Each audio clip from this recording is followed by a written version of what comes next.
Hello. പ്രവാസികൾ എന്തെങ്കിലും ചെറിയ ബിസിനസ് സ്റ്റാർട്ട് ചെയ്യാൻ ഉദ്ദേശിക്കുന്നവർക്ക് വലിയ നഷ്ടം വരാതെ എങ്ങനെ നമുക്ക് ബിസിനസ് ചെയ്യാം എന്നുള്ളതാണ് ഇതിൽ പറയുന്നത്. ഇനി ഇൻ കേസ് നഷ്ടം വന്നാൽ തന്നെ നമുക്ക് വളരെ മിനിമലായിട്ടുള്ള നഷ്ടം മാത്രം വരുന്ന രീതിയിൽ എങ്ങനെ ചെയ്യാം എന്നുള്ളതാണ്. ഞാൻ പഠിച്ച കുറച്ച് കാര്യങ്ങൾ നിങ്ങൾക്ക് പറഞ്ഞുതരാം. ഒന്നാമതായിട്ട് നമ്മൾ സ്റ്റാർട്ട് ചെയ്യുമ്പോൾ മാക്സിമം കമ്മോഡിറ്റി ടൈപ്പ് ബിസിനസ്സുകൾ നമ്മൾ മാക്സിമം ഒഴിവാക്കുക. കമ്മോഡിറ്റി എന്ന് പറഞ്ഞാൽ നമുക്ക് എല്ലാവർക്കും അറിയാം, ചില നിത്യോപയോഗ സാധനങ്ങൾ, അതുപോലെ ഓവർ സപ്ലൈ ഉള്ള ഐറ്റംസ് മാർക്കറ്റിൽ അത് ഒരുപാട് കിട്ടാനുണ്ട്, ഒരുപാട് പേര് ആ ബിസിനസ്സിലേക്ക് ഇറങ്ങിയിട്ടുണ്ട്. അങ്ങനെ ഓവർ സപ്ലൈ ആയിട്ട് വരാൻ നേരത്ത് അതിനെ കമ്മോഡിറ്റൈസ് ചെയ്യപ്പെടും. ആളുകൾക്കെല്ലാം അതിൻ്റെ വില അറിയാം. നമുക്കൊരു ഫ്രീഡം ഉണ്ടാവില്ല, ഒരു വില ഇടാനുള്ള ഫ്രീഡം നമുക്ക് കിട്ടാത്ത പല ബിസിനസ്സുകളും ഇപ്പോൾ അങ്ങനെയുണ്ട്. അപ്പോൾ അത്തരത്തിലുള്ള ബിസിനസ്സുകളിൽ നിന്ന് മാക്സിമം മാറി നിന്ന് കഴിഞ്ഞാൽ നമുക്ക് കുറച്ചും കൂടി ഫ്രീഡം ഉണ്ടാവും. അത് ഓൾറെഡി മാർക്കറ്റിൽ ഓവർ സപ്ലൈ ആണ്. ഇനി ഒരു പുതിയൊരാളുടെ ആവശ്യം മാർക്കറ്റിനില്ല, എന്നാലും കുറേ പേര് ഇറങ്ങുന്നുണ്ട്. എല്ലാവരുടെയും സ്ട്രാറ്റജി എന്താണെന്ന് വെച്ച് കഴിഞ്ഞാൽ പുതിയ ആളുകൾക്ക് ഓർഡർ കിട്ടാൻ വേണ്ടി അവർ ചെയ്യണം എന്താണെന്ന് വെച്ച് കഴിഞ്ഞാൽ മാർക്കറ്റ് പ്രൈസിൻ്റെ തൊട്ട് താഴെ വിലയിട്ട് കൊടുക്കുക എന്നുള്ളതാണ്. അപ്പോൾ എന്താണെന്ന് വെച്ച് കഴിഞ്ഞാൽ ആ മാർജിനും എല്ലാം പൊളിയും. അപ്പോൾ മൊത്തത്തിൽ ഒരുപാട് പേര്, ഭയങ്കര കോമ്പറ്റീഷനുള്ള മേഖലകൾ നിങ്ങൾ മാക്സിമം ഒഴിവാക്കുക. കാരണം അത് നമുക്ക് അധിക സമയം തലവേദനയായിരിക്കും, സ്ട്രഗിളായിരിക്കും അധിക സമയം കൊണ്ടുവരുന്നത്. ലാഭം എടുക്കാൻ നോക്കിയാൽ പോലും ഒരു പുതിയ ജോലി എന്നുള്ള രീതിയിൽ മാത്രമാണ് ആ ബിസിനസ്സിനെ നമുക്ക് കൊണ്ടുപോകാൻ പറ്റുള്ളൂ. അപ്പോൾ അവിടെ ഒരു ജോലി ചെയ്യുന്നുണ്ട്, നാട്ടിൽ വന്ന് ഇത് തുടങ്ങി ഇവിടെ ഒരു ജോലി എന്നുള്ള രീതിയിലേട്ടായിട്ട് മാറും. നമുക്ക് നല്ല ഒരു ഫ്രീഡത്തോടു കൂടി നമുക്ക് പ്രോഫിറ്റ് എടുക്കാൻ പറ്റില്ല. അതാണ് ഈ കമ്മോഡിറ്റി ടൈപ്പ് ബിസിനസ്സുകളുടെ ഒരു പ്രശ്നം. ഒരുപാട് പേര് സ്റ്റാർട്ട് ചെയ്യുന്നുണ്ട്, ചിലരൊക്കെ പൂട്ടുന്നുണ്ട്, ചിലരൊക്കെ സർവൈവ് ചെയ്ത് പോകുന്നുണ്ട്. വലിയ ബെറ്ററായിട്ടുള്ളൊരു പ്രോഫിറ്റൊന്നും അതിൽ നിന്ന് പലരും ഏൺ ചെയ്യണില്ല. ഇനി രണ്ടാമതായിട്ട് നമ്മൾ എന്തെങ്കിലും ചെറിയ ബിസിനസ് സ്റ്റാർട്ട് ചെയ്യുമ്പോൾ തന്നെ ചെറുതായിട്ട് സ്റ്റാർട്ട് ചെയ്താൽ മതി, പക്ഷേ അത് വലുതാകണമെന്നുള്ളൊരു ചിന്ത വേണം. വെറുതെ വലുതായിട്ട് കാര്യമില്ല, നമുക്കൊരു ബ്രാൻഡ് ബിൽഡ് ചെയ്യണമെന്നുള്ള ആ ഒരു ഗോളോട് കൂടി നമ്മൾ ചെറുതായിട്ട് സ്റ്റാർട്ട് ചെയ്യും. ഈ ബ്രാൻഡ് ബിൽഡിംഗ് എന്ന് പറയാൻ നേരത്ത് ഇവിടെ നമുക്ക് ജസ്റ്റ് ഒരു പ്രൊഡക്റ്റോ അല്ലെങ്കിൽ സർവീസോ വിൽക്കുന്ന ഒരു സ്ഥാപനമല്ല, അതിനൊരു ഐഡൻറ്റിറ്റി വേണം, ഒരു ബ്രാൻഡ് വേണം. ഇതിൻ്റെ ഗുണം എന്താണെന്ന് വെച്ച് കഴിഞ്ഞാൽ നമ്മുടെ ആ സ്ഥാപനം 5, 10, 15 വർഷം കഴിയുന്തോറും ആ ബ്രാൻഡിനൊരു വാല്യൂ ഉണ്ടാവും. നമ്മളുടെ സ്ഥാപനത്തിനൊരു വാഹനം ഉണ്ടെങ്കിൽ ആ വാഹനം ഒരു അസറ്റാണ്. ഇതേപോലെ തന്നെയാണ് നമ്മളുടെ ബ്രാൻഡ് എന്ന് പറഞ്ഞാൽ ആ ബ്രാൻഡ് ഒരു അസറ്റാണ്. സ്ഥാപനത്തിൻ്റെ മറ്റ് അസറ്റുകളുടെ കൂടെ ചേർക്കാൻ പറ്റില്ല, ആ ബ്രാൻഡിനൊരു മൂല്യം ഉണ്ടാവും. അപ്പോൾ തുടക്കം തന്നെ നമ്മൾ ബ്രാൻഡിങ്ങിൽ ഫോക്കസ് ചെയ്യണം. ഒരു ബ്രാൻഡ്, നിങ്ങളുടെ ബ്രാൻഡ് നെയിം വെച്ചിട്ട് ഒരു പ്രൊഡക്റ്റ് ആവണം, ഒരു സർവീസ് ആവണം. ഈ ഒരു ലക്ഷ്യത്തോടു കൂടി നിങ്ങൾ സ്റ്റാർട്ട് ചെയ്യുക. വെറുതെ എന്തെങ്കിലും വിൽക്കാതെ നിങ്ങളുടേതായിട്ടുള്ള ഒരു ഐഡൻറ്റിറ്റി ആ പ്രൊഡക്റ്റിലും ആ സർവീസിലും വേണം. ഇത് ഞാൻ നേരത്തെ പറഞ്ഞ പോലെ നമ്മളൊരു കമ്മോഡിറ്റിയിൽ, തുടക്കം പറഞ്ഞ പോലെ തന്നെ കമ്മോഡിറ്റിയിൽ ടച്ച് ചെയ്യുമ്പോൾ എന്താണെന്ന് വെച്ച് കഴിഞ്ഞാൽ നമുക്ക് ഓവറായിട്ട് ബ്രാൻഡിങ് ഒന്നും അതിൽ ചെയ്യാനായിട്ട് പറ്റില്ല. നമ്മൾ എന്തൊക്കെ ബ്രാൻഡിങ് ചെയ്താലും ഒരു പരിധി വിട്ട് പ്രൈസ് കയറ്റൽ, നമുക്കൊരു ഫ്രീഡം അവിടെ ഉണ്ടാവില്ല. അപ്പോൾ കമ്മോഡിറ്റി മാക്സിമം ഒഴിവാക്കുക. പിന്നെ ബ്രാൻഡിങ്, എപ്പോഴും ബ്രാൻഡിങ് ആയിരിക്കണം നമ്മളുടെ ലക്ഷ്യം. ഒരു ചെറിയ ബ്രാൻഡ് ബിൽഡ് ചെയ്യണം. 2 രീതിയിൽ നമുക്ക് ബ്രാൻഡിങ് ചെയ്യാം. മാസ് മാർക്കറ്റ് ബ്രാൻഡും ഉണ്ട്, അതുപോലെ നീഷ് മാർക്കറ്റ് ബ്രാൻഡും ഉണ്ട്. ഈ മാസ് മാർക്കറ്റ് ബ്രാൻഡിനേക്കാളും നമുക്ക് അധിക സമയം എളുപ്പമായിട്ട് ചെയ്യാൻ പറ്റുന്നത് നീഷ് മാർക്കറ്റ് ബ്രാൻഡാണ്. ഏതെങ്കിലും ഒരു ചെറിയ ഓഡിയൻസിനെ സെർവ് ചെയ്യുന്ന രീതിയിൽ ഒരു ചെറിയ വിഭാഗത്തിന് വേണ്ടി നമുക്ക് പ്രൊഡക്റ്റ് ഇറക്കാം, ഒരു ചെറിയ വിഭാഗത്തിന് വേണ്ടിയിട്ട് നമുക്ക് സർവീസ് ഇറക്കാനായിട്ട് പറ്റും. ഇപ്പോൾ ഇത് പറയുമ്പോൾ പലർക്കും വരാനിടയുള്ള സംശയം എന്താണെന്ന് വെച്ച് കഴിഞ്ഞാൽ അങ്ങനെ ചെറുതായിട്ട് നിൽക്കാൻ എനിക്ക് താല്പര്യമില്ല, എനിക്ക് വലിയ ബിസിനസ് കെട്ടിപ്പടുക്കാനാണ് ഇഷ്ടം.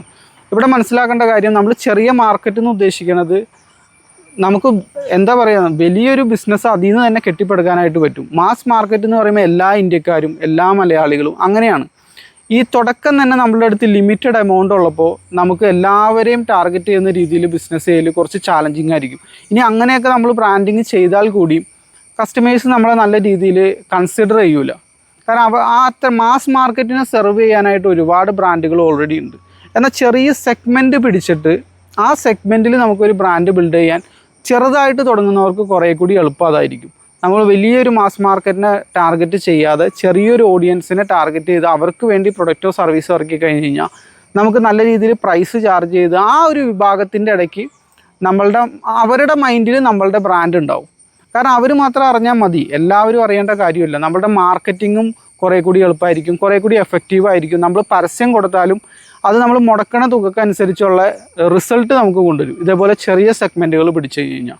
അപ്പോൾ ബ്രാൻഡിങ് മനസ്സിലുണ്ടാവണം, കമ്മോഡിറ്റികൾ മാക്സിമം ഒഴിവാക്കുന്നതാണ് ബെറ്റർ.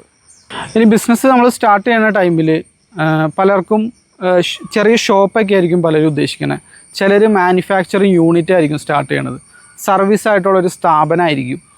ഇത് നമുക്ക് രണ്ട് രീതിയിലും ചെയ്യാം. നമുക്ക് പുറത്തും ചെയ്യാം, ഓൺലൈനിലും ചെയ്യാം. ഓൺലൈനിൽ ചെയ്യുമ്പോഴുള്ള ഗുണം എന്താണെന്ന് വെച്ച് കഴിഞ്ഞാൽ കുറേ കൂടി കോസ്റ്റ് എഫക്റ്റീവാണ്.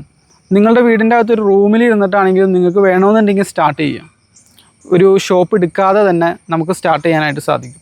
ഈ മാനുഫാക്ചറിങ്ങിനേക്കാളും കുറച്ചും കൂടി നമുക്ക് തുടക്ക സമയത്ത് ബെറ്ററായിട്ട് വരുന്നത് ട്രേഡിങ് തന്നെയാണ്. കാരണം വേറൊരു ആളുടെ അടുത്തുനിന്ന് നമ്മൾ എടുത്ത് ബ്രാൻഡ് ചെയ്യലായിരിക്കും കുറച്ചുകൂടി ബെറ്റർ. കാരണം ഈ മാനുഫാക്ചറിങ്ങിൽ ഇനിഷ്യൽ ഇൻവെസ്റ്റ്മെൻറ്റ് കൂടുതലാണ്. മെഷീനറിയും കോസ്റ്റ്, കാര്യങ്ങൾ, പെർമിഷൻ, ലൈസൻസുകൾ, ഇതൊക്കെ കുറച്ച് ചാലഞ്ചിങ് ആയിരിക്കും. ഇത് നടക്കില്ല എന്നോ ഇത് വിജയിക്കില്ല എന്നൊന്നും അല്ല ഞാൻ പറയണത്. കുറച്ചും കൂടി എളുപ്പത്തിൽ കാര്യങ്ങൾ പറഞ്ഞു തന്നതാണ്. കുറച്ചും കൂടി നമുക്ക് ട്രേഡിംഗ് ആയിരിക്കും. അതായത് വേറൊരാൾ മാനുഫാക്ചർ ചെയ്ത പ്രൊഡക്റ്റ് നമ്മളുടെ ബ്രാൻഡിങ്ങിൽ ഇറക്കാനായിട്ട് സാധിക്കും. ഇത് ഓൺലൈനിൽ ചെയ്യാനാണ് കുറച്ചും കൂടി ബെറ്റർ ആയിട്ടുള്ളത്. ഓൺലൈനിൽ തന്നെ നമുക്ക് സോഷ്യൽ മീഡിയ ഉപയോഗിച്ച് ചെയ്യലാണ് ഏറ്റവും ബെറ്റർ ആയിട്ടുള്ള ഒരു ഓപ്ഷൻ.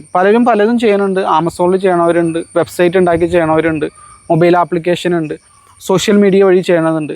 സോഷ്യൽ മീഡിയ കുറേ കൂടി എളുപ്പമാണ്. അപ്പോൾ നിങ്ങൾ എവിടെയെങ്കിലും വളരെ കുറഞ്ഞ മുതൽ മുടക്ക് മാത്രമേ നിങ്ങളുടെ അടുത്തുള്ളൂ എങ്കിൽ നമ്മൾ അതിലേക്ക് ഇറങ്ങി കഴിയുമ്പോഴാണ് കോസ്റ്റൊക്കെ നമുക്ക് മനസ്സിലാവണത്. ഇതിന് ഇത്ര ചിലവാകും, അതിന് ഇത്ര ചിലവ്, അങ്ങനെ ചിലവായി നമ്മളുടെ ഉള്ള കാശ് മുഴുവൻ തീരും. അതിനേക്കാൾ ബെറ്റർ നമ്മൾ ഓൺലൈനിൽ ചെറുതായിട്ട് സ്റ്റാർട്ട് ചെയ്യണതാണ്. ഓൺലൈനിൽ നിങ്ങൾക്ക് വളരെ എളുപ്പത്തിൽ തന്നെ ഈസി ആയിട്ട് സ്റ്റാർട്ട് ചെയ്യാനായിട്ട് പറ്റും. അപ്പോൾ ഓൺലൈനിനെ നിങ്ങൾ ഒരിക്കലും വില കുറച്ച് കാണരുത്. അപ്പോൾ ഓൺലൈനിൻ്റെയും കൂടി നിങ്ങളൊരു കൺസിഡറേഷൻ കൊടുക്കുക. കാരണം അവിടെ ഓപ്പർച്യൂണിറ്റി ഉണ്ട്. ആളുകളുടെ ഷിഫ്റ്റ് സംഭവിച്ചുകൊണ്ടിരിക്കുകയാണ്. പലരും ഓഫ്ലൈനിൽ നിന്ന് ഓൺലൈനിലേക്കുള്ള ഷിഫ്റ്റ് വന്നുകൊണ്ടിരിക്കുകയാണ്.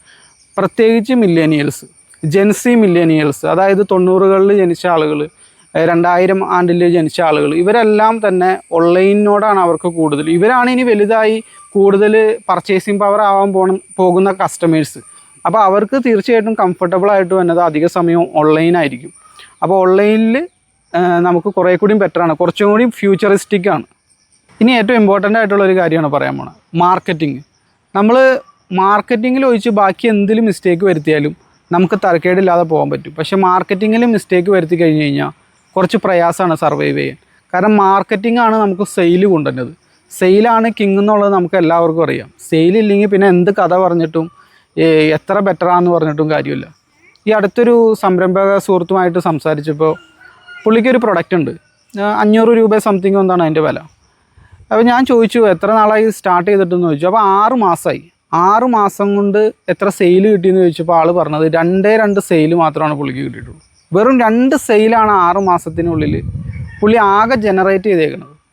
അപ്പോൾ ഞാൻ ചോദിച്ചു എന്താണ് ഈ 6 മാസം കൊണ്ട് ഇത്രയും ചെയ്തത്? ഇത് 2 സെയിൽ എന്ന് പറഞ്ഞാൽ വളരെ കുറവ്. ആ 2 തന്നെ പുള്ളിയുടെ ഫ്രണ്ട്സാണ്, റിയൽ കസ്റ്റമർ അല്ല. അത് ഫ്രണ്ട്സ് ജസ്റ്റ് സ്റ്റാർട്ട് ചെയ്തതിൻ്റെ പേരിൽ 2 വാങ്ങിച്ചു. അപ്പോൾ ഞാൻ ചോദിച്ചു എന്താ എവിടെയാണ് ഈ സമയം പോണത്? അപ്പോൾ മാർക്കറ്റിംഗ് ചെയ്യണില്ലേ എന്ന് ചോദിച്ചപ്പോൾ പുള്ളി പറഞ്ഞതെന്താണെന്ന് വെച്ച് കഴിഞ്ഞാൽ പ്രൊഡക്റ്റ് കുറച്ചും കൂടി ബെറ്റർ ആക്കാനുണ്ട്. അതായത് പ്രൊഡക്റ്റിലിട്ട് മിനുക്കിക്കൊണ്ടിരിക്കുകയാണ്. പ്രൊഡക്റ്റ് അതിന് പൊട്ട് തൊടിയിക്കുക, പൗഡർ ഇടിക്കുക, അങ്ങനത്തെ കുറേ കാര്യങ്ങളൊക്കെയാണ് ചെയ്തുകൊണ്ടിരിക്കുന്നത്. ഈ ഇങ്ങനെ ഒരു പ്രൊഡക്റ്റ് ഉണ്ടെന്നുള്ളത് പല കസ്റ്റമേഴ്സിനും അറിയില്ല. ആരാണ് ഈ പ്രൊഡക്റ്റ് വാങ്ങുന്ന ആളുകൾ, അവരെങ്ങനെയാണ്, അവരുടെ പ്രായം എന്താണ്, എവിടെയാണ് അവരുള്ളത്, എങ്ങനെ അവരിലേക്ക് എത്തിപ്പെടാം, ഏതൊക്കെ മീഡിയംസ് എനിക്ക് യൂസ് ചെയ്യാനായിട്ട് പറ്റും. അപ്പോൾ ഇങ്ങനത്തെ കുറേ കാര്യങ്ങൾ ചോദിക്കാതെ മാർക്കറ്റിംഗ് എന്ന് പറഞ്ഞാൽ കംപ്ലീറ്റ്ലി മറന്നു കളഞ്ഞുകൊണ്ട് പ്രൊഡക്റ്റിൽ മിനുക്കുമണികൾ ചെയ്തുകൊണ്ടിരിക്കുകയാണ്. അതിൻ്റെ റിസൾട്ട് എന്താ? റിസൾട്ട് ഞാൻ ആദ്യം പറഞ്ഞത് തന്നെ 2 സെയിൽ ആണ് ആകെ ജനറേറ്റ് ചെയ്തേക്കുന്നത്. ഈ സംരംഭക സുഹൃത്ത് ഒരു ഇൻവെസ്റ്ററുടെ അടുത്ത് പോയി കഴിഞ്ഞ് കഴിഞ്ഞാൽ ഇൻവെസ്റ്റർ അപ്പം തന്നെ ഇറക്കി വിടും. കാരണം വെച്ചാൽ 6 മാസം കൊണ്ട് 2 സെയിൽ ജനറേറ്റ് ചെയ്യാൻ പറ്റിയ ഒരാളെ എങ്ങനെയാണ് കാശ് ഇൻവെസ്റ്റ് ചെയ്യണത്? സെയിൽ ജനറേറ്റ് ചെയ്യാൻ അറിയില്ല, മാർക്കറ്റിംഗ് അറിയില്ല. ഇങ്ങനെ ഒരു സംരംഭകൻ്റെ കൂടെ അയാളുടെ അടുത്ത് കാശ് ഇറക്കി കഴിഞ്ഞാൽ കാശ് പോകുന്നുള്ളതിൽ യാതൊരു സംശയമില്ല. പലരും ചെയ്യണ ഒരു കാര്യമാണ് മാർക്കറ്റിംഗ് കംപ്ലീറ്റ്ലി മറന്നു കളഞ്ഞിട്ട് ഈ പ്രൊഡക്റ്റുകളിട്ട് ഇങ്ങനെ മിനുക്കിക്കൊണ്ടിരിക്കുക. അങ്ങനെ അപ്പോൾ ഉള്ള പ്രശ്നം എന്താണെന്ന് വെച്ച് കഴിഞ്ഞാൽ നമ്മുടെ അടുത്തേക്ക് കസ്റ്റമേഴ്സ് വരില്ല. നമ്മൾ തരക്കേടില്ലാത്തൊരു പ്രൊഡക്റ്റ് ഇറക്കിയിട്ട് മാർക്കറ്റിംഗ് അങ്ങോട്ട് സ്റ്റാർട്ട് ചെയ്യുക. കംപ്ലീറ്റ് മാർക്കറ്റിംഗ് അങ്ങോട്ട് സ്റ്റാർട്ട് ചെയ്ത് എന്തോരം സെയിൽ ജനറേറ്റ് ചെയ്യാൻ പറ്റും നോക്കുക. എന്നിട്ട് ആ വന്ന സെയിൽ ഉപയോഗിച്ചിട്ട് നമ്മൾ സ്റ്റെപ്പ് ബൈ സ്റ്റെപ്പായിട്ട് പാക്കേജിങ് ചേഞ്ച് ചെയ്യുകയോ കളർ ചേഞ്ച് ചെയ്യുകയോ അങ്ങനെ എന്താണെന്ന് വെച്ചാൽ നമുക്ക് ചെയ്യാനായിട്ട് പറ്റും. മാർക്കറ്റിങ്ങിനെ നമ്മൾ ഒരിക്കലും വില കുറച്ച് കാണരുത്. നമ്മളുടെ പൊട്ടൻഷ്യൽ കസ്റ്റമർ എവിടെയാണെന്ന് നമ്മൾ ആദ്യം കണ്ടെത്തണം. അവരിലേക്ക് എങ്ങനെയൊക്കെ ഈ ഓഫർ എത്തിക്കാമെന്ന് നമ്മൾ ചിന്തിക്കണം. എന്നാൽ മാത്രമാണ് നമുക്ക് ആ ബിസിനസ് നല്ല രീതിയിൽ കൊണ്ടുപോകാൻ പറ്റുള്ളൂ. അപ്പോൾ മാർക്കറ്റിങ്ങിനെ ഒരിക്കലും നിങ്ങൾ വില കുറച്ച് കാണരുത്. മാർക്കറ്റിംഗ് പ്രത്യേകമായിട്ട് തന്നെ പഠിക്കുക. ഇൻ കേസ് നിങ്ങളുടെ ആ ബിസിനസ് ഫെയിലായി എന്ന് തന്നെ ഇരിക്കട്ടെ, നിങ്ങൾ ചെയ്യണ ആ ബിസിനസ് ഫെയിലായി, നിങ്ങൾ മാർക്കറ്റിംഗ് നല്ല രീതിയിൽ പഠിച്ചിട്ടുണ്ട്, കസ്റ്റമർ ആരാണെന്ന് കണ്ടെത്താൻ നിങ്ങൾക്കറിയാം, എവിടെയാണ് അവരെ ഉള്ളതെന്ന് അറിയാം, ഏത് മീഡിയം ഉപയോഗിച്ച് എങ്ങനെയൊക്കെ ചെയ്ത് കഴിഞ്ഞ് കഴിഞ്ഞാൽ ഈ കസ്റ്റമേഴ്സിലേക്ക് എത്താമെന്ന് പഠിക്കാനായിട്ട് സാധിക്കും. അപ്പോൾ ഇത് പഠിച്ച ഒരാൾക്ക് ഇൻ കേസ് ഒരു ബിസിനസ് ഫെയിൽ ആയാൽ പോലും അടുത്തൊരു വെഞ്ചർ സ്റ്റാർട്ട് ചെയ്യാൻ നേരത്ത് ആ സെയിം സ്കില്ല് നമുക്ക് ഉപയോഗിക്കാൻ പറ്റും. കേരളത്തിൽ നിങ്ങൾ പരാജയപ്പെട്ടു, അതേ സ്കില്ല് നമുക്ക് തമിഴ്നാടും അപ്ലൈ ചെയ്യാം. തമിഴ്നാട് പരാജയപ്പെട്ടു, നമുക്ക് ദുബായിൽ അപ്ലൈ ചെയ്യാം. അതൊരു യൂണിവേഴ്സൽ സ്കില്ലാണ് മാർക്കറ്റിംഗ് എന്ന് പറഞ്ഞത്. കസ്റ്റമർ ആരാന്ന് തിരിച്ചറിയാം, ആ കസ്റ്റമറെ എങ്ങനെ കണ്ടെത്താം എന്നുള്ളൊരു പ്രത്യേക കഴിവ് തന്നെയാണ്. ഈ കഴിവുള്ള ഒരു സംരംഭകൻ സെയിലില്ലാതെ സ്ട്രഗിൾ ചെയ്യാനുള്ള സാധ്യത വളരെ കുറവാണ്. ഇതില്ലാത്തവരാണ് ഒരുപാട് ടെക്നിക്കാലിറ്റിയുടെയും അതുപോലെ തന്നെ പ്രൊഡക്റ്റ് ഡെവലപ്മെൻറ്റിൻ്റെയൊക്കെ പുറകെ പോയി ഫെയിൽ ആവണത്. അപ്പോൾ നമുക്ക് മാർക്കറ്റിംഗ് നമ്മൾ കൃത്യമായിട്ട് തന്നെ പഠിച്ചിരിക്കണം. ഇനി അതുപോലെ തന്നെ നമ്മൾ ശ്രദ്ധിക്കേണ്ട ഒരു കാര്യമാണ് നല്ല പ്രോഫിറ്റ് എടുത്ത് സെല്ല് ചെയ്യുക എന്നുള്ളത്. ഞാൻ 2-3 ദിവസങ്ങൾക്ക് മുമ്പ് വില ഇടുന്നതിനെ പറ്റി ഒരു വീഡിയോ ഇട്ടായിരുന്നു. അത് നല്ല പ്രോഫിറ്റ് എടുത്ത് മാത്രമാണ് നമ്മൾ സെല്ല് ചെയ്യാനുള്ളൂ എന്നുള്ളത്. അപ്പോൾ 1-2 പേരെന്തോ കമൻറ്റിൽ ചോദിച്ചായിരുന്നു ഇങ്ങനെ പ്രോഫിറ്റ് എടുത്ത് സെല്ല് ചെയ്യുക എന്നുള്ളത് എല്ലാവർക്കും അറിയാവുന്ന കാര്യമാണ്. ആരാണ് ഇവിടെ പ്രോഫിറ്റ് എടുക്കാതെ സെല്ല് ചെയ്യുന്നത്? പ്രോഫിറ്റ് എടുത്തിട്ട് തന്നെയാണ് എല്ലാവരും സെല്ല് ചെയ്യണം, അത് പ്രത്യേകം പറയേണ്ട ഇല്ലല്ലോ എന്ന്. നിങ്ങൾ മനസ്സിലാക്കേണ്ടത്, ഞാൻ പറഞ്ഞത് ആ പ്രോഫിറ്റിനെ പറ്റിയിട്ടല്ല. പ്രോഫിറ്റ് നമുക്ക് നാരോ പ്രോഫിറ്റും ഉണ്ട്, അതേപോലെ തന്നെ നല്ല പ്രോഫിറ്റും ഉണ്ട്, റിയൽ റീസണബിൾ പ്രോഫിറ്റും ഉണ്ട്. പലരും കിടന്ന് കളിക്കുന്ന നാരോ പ്രോഫിറ്റിലാണ്. അതായത് നമ്മളുടെ ചിലവ് ഇതാണെങ്കിൽ നമ്മളുടെ പ്രൈസ് ഇത്, അതിനോട് ചേർത്ത് കൊണ്ടുവന്ന് നമ്മൾ പ്രൈസ് ഇടും. അതായത് കോസ്റ്റിനോട് ചേർത്ത് കൊണ്ടുവന്ന് പ്രൈസ് ഇടും. ഇങ്ങനെ പ്രൈസ് ഇടുമ്പോൾ ഉള്ള പ്രശ്നം എന്താണെന്ന് വെച്ച് കഴിഞ്ഞാൽ, നമ്മളുടെ ബിസിനസ് ഓരോ സ്റ്റെപ്പ് ബൈ സ്റ്റെപ്പായിട്ട് ഓരോ സ്റ്റേജ് കടക്കുന്തോറും പുതിയ എക്സ്പെൻസുകൾ വരും. പുതിയ എക്സ്പെൻസുകൾ വരാൻ നേരത്ത് നമ്മളുടെ കോസ്റ്റ് വീണ്ടും പ്രൈസിനോട് ചേർന്ന് വരും. അപ്പോൾ എന്താണെന്ന് വെച്ചാൽ നമുക്കൊരു ഫ്രീഡം അല്ല. ഈ ഗ്യാപ്പാണ് ശരിക്കും പറഞ്ഞു കഴിഞ്ഞാൽ നമ്മളുടെ ഫ്രീഡം എന്ന് പറഞ്ഞാൽ. ഈ ഗ്യാപ്പാണ് നമ്മളുടെ പ്രോഫിറ്റ്. ഇത് നല്ല അകലത്തിൽ നമ്മൾ ഇട്ടില്ലെങ്കിലുള്ള പ്രശ്നം എന്താണെന്ന് വെച്ച് കഴിഞ്ഞാൽ, കോസ്റ്റിൽ നിന്ന് നല്ല മാറിയിട്ടായിരിക്കണം നമ്മളുടെ പ്രൈസ് വരേണ്ടത്. ഇങ്ങനെ ഒരു അകലം നമ്മൾ പാലിച്ചില്ലെങ്കിലുള്ള പ്രശ്നം, ഇങ്ങനെ കോസ്റ്റ് വരാൻ നേരത്ത് നമ്മളുടെ പ്രൈസിനോട് അടുത്തടുത്ത് വരും. ഇപ്പോൾ വീണ്ടും നിങ്ങൾ ചിലപ്പോൾ ചോദിച്ചേക്കാം, അത് ആ സന്ദർഭത്തിൽ കൂട്ടിയാൽ പോരെയെന്ന്. നിങ്ങൾ മനസ്സിലാക്കേണ്ട കാര്യം എന്താണെന്ന് വെച്ച് കഴിഞ്ഞാൽ, ആ സന്ദർഭത്തിൽ അങ്ങനെ കൂട്ടാൻ സാധിക്കില്ല. കാരണം ഒന്നും നഷ്ടപ്പെടാനില്ലാത്ത സമയത്ത് കൂട്ടാൻ പേടിയുള്ളൊരു സംരംഭകൻ എന്തെങ്കിലുമൊക്കെ നഷ്ടപ്പെടാനുള്ളപ്പോൾ കൂട്ടാനുള്ള സാധ്യത വളരെ കുറവാണ്. കാരണം എന്ന് വെച്ചാൽ ആ സമയത്ത് നഷ്ടപ്പെടാൻ കസ്റ്റമേഴ്സ് ഉണ്ട്. തുടക്ക സമയം ആവാൻ നേരത്ത് നമുക്ക് അധികം നഷ്ടപ്പെടാനില്ല. അപ്പോൾ എന്താണെന്ന് വെച്ചാൽ തുടക്ക സമയം തന്നെ നമ്മൾ നല്ല ലാഭം എടുത്തിട്ട് തന്നെ സെല്ല് ചെയ്താൽ മതി. ഇല്ലെങ്കിലുള്ള പ്രശ്നം എന്ന് പറഞ്ഞാൽ ഓരോ സ്റ്റേജ് കഴിയുമ്പോഴും നമ്മളുടെ എക്സ്പെൻസുകൾ കൂടി വരും. അപ്പോൾ ആ ടൈം ആകുമ്പോൾ അവിടെ വെച്ച് നമ്മൾ കൂട്ടാൻ നോക്കുമ്പോഴുള്ള പ്രശ്നം എന്താണെന്ന് വെച്ച് കഴിഞ്ഞാൽ, നമുക്ക് പേടി വരും. അധിക സംരംഭകർക്കും പേടി വരും. കാരണം ഉള്ള കസ്റ്റമേഴ്സ് പോകുമോ എന്നുള്ളൊരു പേടി അവർക്കുണ്ട്. ആ പേടി അധിക സമയം റിയാലിറ്റിയിൽ വരാറുമുണ്ട്. കാരണം എന്താണെന്ന് വെച്ച് കഴിഞ്ഞാൽ, തുടക്കം തന്നെ നമ്മൾ അട്രാക്റ്റ് ചെയ്തേക്കുന്നത് ഈ ചീപ്പ് സെൻസിറ്റീവ് ആയിട്ടുള്ള കസ്റ്റമേഴ്സിനെയാണ്. അപ്പോൾ ഇവരെ നമ്മൾ ടാർഗറ്റ് ചെയ്ത് കൊണ്ടുവരാൻ നേരത്ത് നമുക്ക് വില ഇടാനുള്ള ഫ്രീഡം ഇല്ല, വില കയറ്റി ഇടാനുള്ള ഫ്രീഡം അവിടെ കിട്ടില്ല.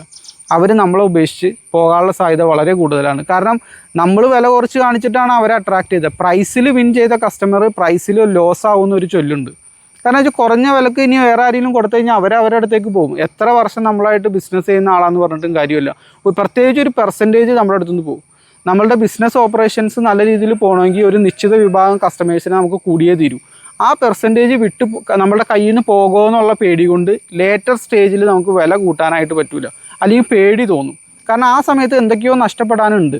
അപ്പോൾ തുടക്കം തന്നെ നിങ്ങൾ നല്ല ലാഭം എടുത്തിട്ട് ചെയ്യുക. നാരോ പ്രോഫിറ്റിൽ കിടന്ന് കളിക്കരുതെന്നാണ് ഞാൻ ഉദ്ദേശിച്ചത്. നല്ല ലാഭത്തിൽ തന്നെ, കോസ്റ്റിൽ നിന്ന് നല്ല അകലത്തിൽ തന്നെ ലാഭം ഇടുക. ഇപ്പോൾ എന്ന് വെച്ച് കഴിഞ്ഞാൽ കസ്റ്റമേഴ്സ് മണ്ടന്മാരാണ്, അവരിത് വാങ്ങുമോ എന്നുള്ള ചോദ്യമുണ്ട്. നമ്മൾ നല്ല രീതിയിൽ പാക്കേജിങ്ങും നല്ല രീതിയിൽ ബ്രാൻഡിങ്ങും അതിൻ്റെ പൊസിഷനിങ്ങും കൃത്യമായി കഴിഞ്ഞ് കഴിഞ്ഞാൽ നമ്മളുടെ അടുത്തുനിന്ന് ആ വില തന്ന് വാങ്ങാനുള്ള കസ്റ്റമേഴ്സ് മാർക്കറ്റിലുണ്ട്. നിങ്ങൾ ഏത് ഇൻഡസ്ട്രിയും നോക്കിക്കോ, ഒരു പ്രത്യേക വിഭാഗം കസ്റ്റമേഴ്സ് ഉണ്ട് നമ്മളുടെ അടുത്തുനിന്ന് വാങ്ങാൻ സാധ്യത. അഫ്ലുവൻറ്റ് കസ്റ്റമേഴ്സ് എന്ന് പറയാറുണ്ട്, സഫിസ്റ്റിക്കേറ്റഡ് കസ്റ്റമേഴ്സ് എന്ന് പറയാറുണ്ട്, ചീപ്പ് ആൻഡ് ഡിഫിക്കൽട്ട് കസ്റ്റമേഴ്സ് എന്ന് പറയാറുണ്ട്. അങ്ങനെ പല രീതിയിൽ കസ്റ്റമേഴ്സിനെ തിരിച്ചിട്ടുണ്ട്. അതിൽ അഫ്ലുവൻറ്റ് കസ്റ്റമേഴ്സ് നമുക്ക് കിട്ടും. ആ ഒരു പെർസെൻറ്റേജ് കിട്ടിയാൽ തന്നെ നല്ല രീതിയിൽ ബിസിനസ് ചെയ്യാം. അപ്പോൾ എന്താ വെച്ചാൽ പ്രോഫിറ്റ് നല്ല രീതിയിൽ തന്നെ എടുത്തിട്ട് ചെയ്യുക. പ്രോഫിറ്റ് ഇല്ലാത്ത കളികൾ മാക്സിമം ഒഴിവാക്കാം. ഇതാണ് മേജറായിട്ട് നിങ്ങൾ ചിന്തിക്കേണ്ട 3-4 കാര്യങ്ങൾ, ഞാൻ കുറച്ച് നാൾ കൊണ്ട് പഠിച്ച കാര്യങ്ങൾ. അപ്പോൾ ഇതുപോലുള്ള ബിസിനസ് വിശേഷങ്ങളുമായിട്ട് നമുക്ക് വീണ്ടും കാണാം. നിങ്ങൾക്ക് എൻ്റെ ഗ്രൂപ്പിൽ ജോയിൻ ചെയ്ത് കഴിഞ്ഞാൽ മാർക്കറ്റിങ്ങിനെ പറ്റി കൂടുതലായിട്ട് പഠിക്കാനായിട്ട് സാധിക്കും. ലിങ്ക് ഡിസ്ക്രിപ്ഷനിലും അതുപോലെ കമൻറ്റ് സെക്ഷനിലും കൊടുത്തിട്ടുണ്ട്. വീണ്ടും കാണാം.